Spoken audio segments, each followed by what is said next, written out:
Welcome back to Coach Campus. On this edition, we have Terrance Vaughns back to talk about the first round, second round, and see who's going to go in the Sweet 16. So first of all, Mr. Vaughns, it was great watching the first games with you, the first round of games with you. From the first and second round, what are some of your takes? Yeah, I'll start with the surprises. I think when you take a Texas, right? I think we talked about them for the first round. They might make it out of the first round. They look scary, in terms of their shot making ability against NC State.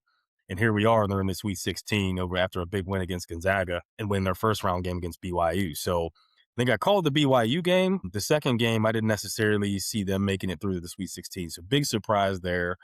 And I'd say the biggest surprise was probably Iowa, right? Like Iowa beating Florida. There's a lot of people that pick Florida to win the national championship and go back to back. But too bad, so sad. This isn't the days of Joakim Noah and Al Horford and Corey Brewer. So send them boys home. But I think those are the two biggest for me that I saw that were the biggest surprises of the weekend or the week. Because every other game, yes, there might have been closeness to it, but the reality is a lot of chalk teams won for the most part outside of those bigger upsets. Yeah, and you were talking about that last week when we were talking. You said I wouldn't see too many upsets. Didn't mean that there wasn't going to be any, which we Yeah. saw a couple. Yeah. But you were right. You hit the nail right on the head on this one. Hey, So High Point. now, go ahead. High Point. Don't forget about High Point. Yeah. Hey, you Yeah. was on them. You was on High Yeah. Point. Yeah. You know, I want that on the record. Yeah, that's on the record. You was on High Point. For me, my surprise, I'm not going to lie, is my Tennessee Volunteers. I didn't think they was going to beat Virginia. I really didn't. I Mhm. knew it was going to be it was a lot higher scoring than what I thought. I thought it was going to be high 60s, low 70s. But, Mhm. Tennessee put up 79. So I was Yeah. surprised by that one. And then, of course, the Iowa boys. Like, who thought that they were going to win? But one team I wasn't surprised about was Gonzaga. I watched them all season long, and they were flirting with disaster all season long. Mhm. Yeah. All right. Now we're in the Sweet 16s. Sweet 16 candles. We have a couple of them good games coming up. Actually, there's not even a couple of good games. I looked at Thursday night and Friday night slate, and I'm going to be glued to the TV both nights because I Mhm. feel like we have 8 quality games going on here. Yeah. Out of these 8 games, what are two or three games that you're looking to see who's going to put their will forward? And I want to see, who do you have coming out to your Final Four? Your Final Four still intact? Yeah. My Final Four is still intact because I did have Okay. Florida losing it at some point. I think the games I'm most excited about, I think people are still sleeping a little bit on Arkansas. Although they're going up against Arizona and I have Arizona winning, I don't think that's going to be a blowout game. Arizona's, had, Utah State played them tough, but they've had a couple games. They had, 2 games where, for the most part, like you didn't have any concerns or there wasn't any like last couple minute worries on their part. And that can come back to haunt them, when you get to a round like this, because those boys haven't seen that kind of pressure, especially those freshmen. So again, going back to that guard play, Arkansas's got some tough guards over there, again, with Malik Thomas, and you've got, our boy that's about to be a top potentially 5 or 10 pick with Acuff Jr.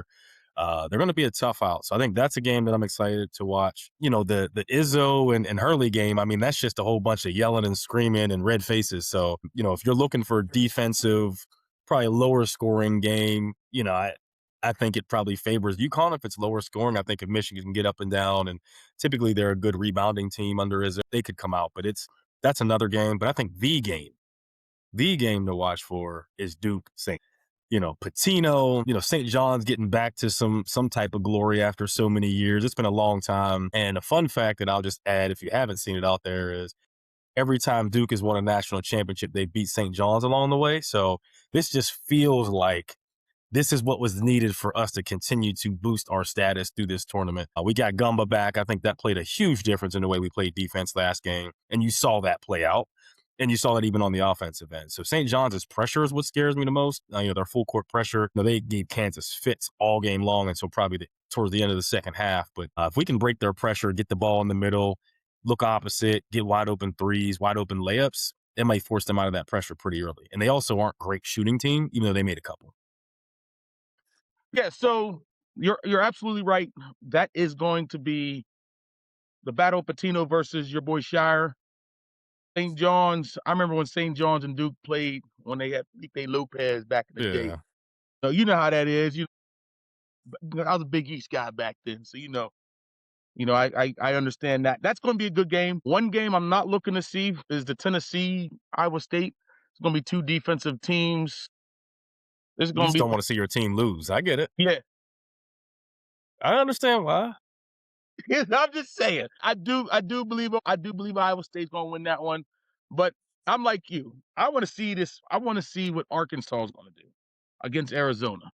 Arkansas, they play up and down like Arizona does. I don't think they're going to be afraid. And Arizona hasn't been tested, like you said. Like most of the other people have been tested so far. Purdue. I didn't think Purdue was going to beat Miami. They beat Miami.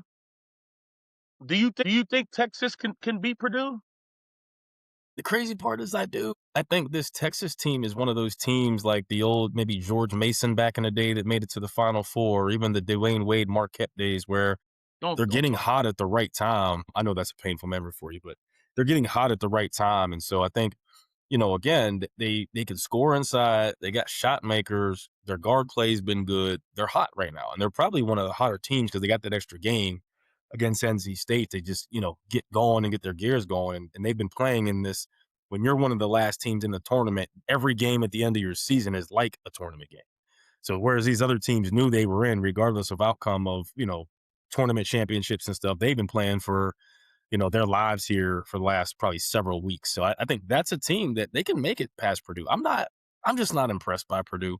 Maybe it's because Edie's gone. Maybe that's it. Or Drew Brees is no longer playing football there. But that's like two people that I think, that and Glenn Big Dog Robinson, like they're just not known to be in this space. And I just think they're going to run out of steam Yeah. And under Painter, they have under delivered. I remember when they consistently. got knocked out 3 years ago in the first round. I don't believe in them either. Like you just explained everything. Like I said, Gene Katie's not coaching. Big Dog, Big Dog's not coming back. So now that leads me to your four Final Four teams are still intact, right? Correct. Yes. Okay, so mine are two. Yours were Duke, Arizona, Michigan. Who Houston. was your Houston? Okay, Yeah. we Yeah. didn't get to talk about the Houston Illinois game. That game that's going to be another doozy, and it's going to be Saturday. It's going to be Thursday night, so that means I got to take a nap before this game comes on because it comes on 10:05. Oh, man. Yeah, You were not that old. yeah. Listen, you You know were me, not that man. old. But Get my you a little so Red Bull, get you some wings, and you'll be all right. all right, well, yeah, yeah, yeah. I don't know about the Red Bull, but I can take the wings though.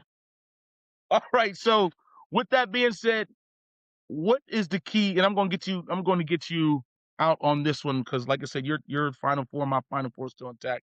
Yeah. When it comes to this Houston Illinois game, what do you expect to see, and who's going to win it? I expect to see Houston still continue their dominance. I mean, the first two games they've played, similar to Arizona, but even worse, they've just dominated. Like they beat Texas A&M by almost 30. First game they won by I think 31 or something like that. So they haven't really been tested, but I think their defense, they gave up 57. So they're not giving up a lot of points. And even if they don't score as much as they have, they're still going to be ahead. So I think Illinois will a lot of these games now, it's all going to be good basketball. It may be close early, but I think Houston and Fleming and those boys down there are going to, find a moment where they're going to maybe go on a 7-8-0 run in a key critical moment, and then that'll just be history. And they won't win by 30, but I think they could easily win by anywhere from like 12 to 15 walking away towards the end of this. All right. Well, I thank you for your analysis. And by the way, if Michigan, I was talking to one of my Michigan buddies right before the call, right before I did this interview with you, and he's going to Chicago this weekend Hmm. to go see his boys play.